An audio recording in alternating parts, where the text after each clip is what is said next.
म्हणजे बहिणींना 1500 रुपये द्यायचे आणि त्या बदल्यात बहिणींच्या घरामध्ये बेवडे दारुडे निर्माण करायचे। लाडक्या बहिणींना 1,500 रुपये देण्यासाठी ते लाडक्या बहिणींचे भाऊ आणि नवरे यांना दारुडे करणार आहेत, दारूप्या।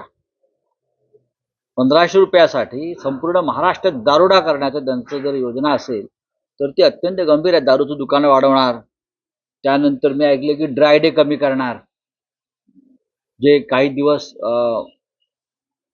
हॉटेलमधून रेस्टॉरंटमधून दारू विक्रीवरती बंदी असते तर ती बंदी कमी करतायत।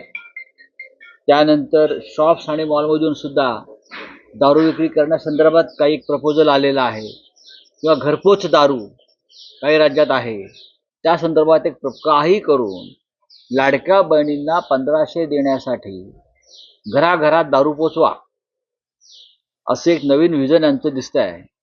म्हणजे बहिणींना 1500 रुपये द्यायचे आणि त्या बदल्यात बहिणींच्या घरामध्ये बेवडे दारुडे निर्माण करायचे।